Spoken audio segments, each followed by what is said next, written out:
Hey guys, welcome back to MLB 22, the show Red Sox franchise mode. And today I'm finally back once again, and of course, it's gonna bring you a very bad news in terms for the Red Sox. The last time I recorded, they were pretty much in a very good run, to be honest. After Alex Cora shaved his beard, and of course, Red Sox went on a rampage in terms of getting a lot of wins in general. But unfortunately, I think the few games, or maybe a week or two before the All Star breaks, the Red Sox has been pretty much going on a cold spell.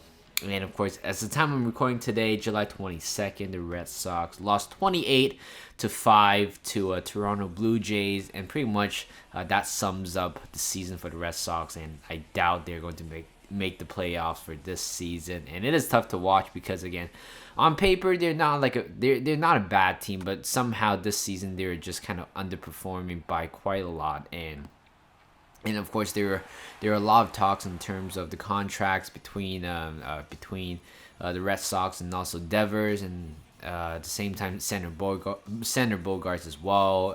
At this point, the Red Sox is definitely not going to go to the playoff at least, which means that at this point the majority of the players they have in the roster spot is going to get traded. And of course, there are a lot of notable players, including Kike Hernandez, Christian Vasquez, Austin Adams. There's Adam Davis, Nathan Eovaldi too. I believe so, and JD Martinez as well. And of course, a lot of guys are going to be on the market very soon, which means by the end of July, probably by the start of August, we're going to see a rebuild for the Red Sox, which is I'm kind of excited to see. Honestly, it's kind of bummed out that the Red Sox just, at this point, well, they were at one point looking pretty good in terms of clinching the wild card spot, but I don't think it's going to happen based on how they've been performing for the past few games. Honestly, I didn't really pay attention to the All-Star break, but of course, All-Star break is more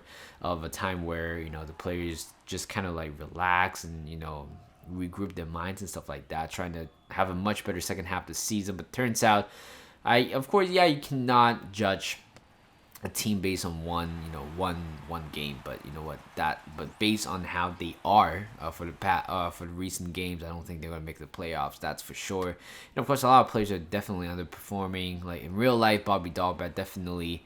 I have no idea why he's just not performing at all.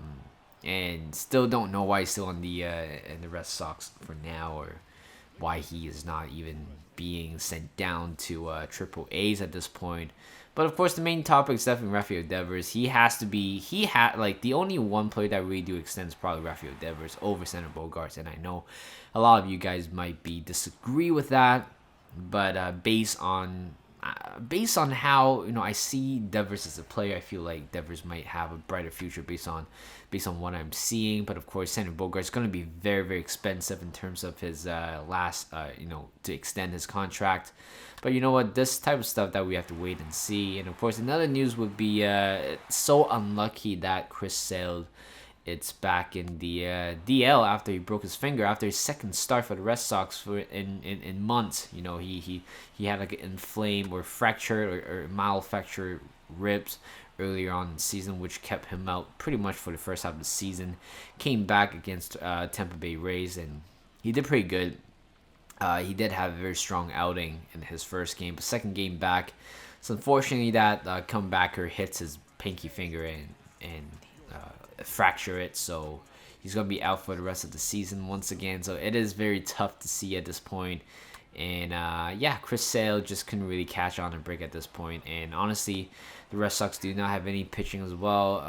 Austin Davis has been phenomenal pretty much throughout the first half of the season until like today gave up a lot of runs. And the majority of our relief pitchers are have an ERA of 4 point something. So which is something that not looking forward to. But of course, based on today losing 28-5 to the Blue Jays, that sums up pretty much the Red Sox season. And I'm not really looking forward to watching every of the games before I would do that. But based on how they are in general, I think I'm going to pay less attention to the Red Sox because it's not really good for my health at this point.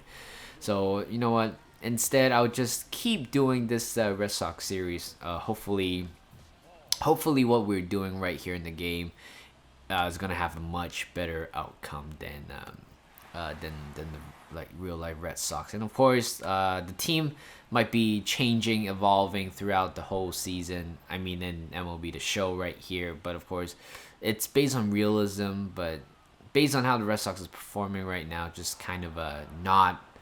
Try not to stay that way. Instead, I'm gonna do some trades here and there once in a while. Hopefully, I'm looking for first baseman for sure in this game. I still want to find a consistent left-handed first baseman batter. But of course, I remember at one season I was using Mitch Moreland, and I used him a lot, and he actually did a very good job in general. So I'm trying to find a caliber which could replace Tristan Casez. Unfortunately, he hasn't been really performing a lot for us, or hasn't been very consistent throughout the whole game, or for the past few games after he's been called up. Even though I know it's quite early, but you know what? Like, it's time when it's time. And right there, we took a very late lead right there at the top of the 10th with the sac fly right there. Trevor Story scored all the way from third, and of course Jake Diekman will be closing down this game as well, pitching 2 consecutive innings. But of course, trying to be a little bit more strategic in terms of how we want to close the game down. 0-2 count right here with man on second. First and second, Nottingham hits that one line drive to center, and we won this game. I believe we won the series 3-1. I believe we lost the second game of the series, but in general, I think this series is quite weird. We just haven't been scoring a lot of runs against Baltimore Orioles. I think on average we've been scoring only 2 to 3 runs, and which is something that I really do hope that is going to improve in the near future in terms of scoring runs more efficiently. Like, you guys can see that, like 10 hits and 3 runs. Usually it could have been like 6 runs, 7 runs with the same amount of hits. But you know what? I'll take that as a win. And right here, play of the game is definitely Center Bogarts. 2 for 5 with a go-ahead, or actually game-tying double with 2 RBIs, and Jake Diekman collecting that win. Matt Barnes will be collecting the 6th save of the season, and we'll be moving on to the Knicks series right here. So thank you guys for watching. I hope you guys enjoyed this video. Like this video, subscribe to my channel, and I'll see you guys in a bit.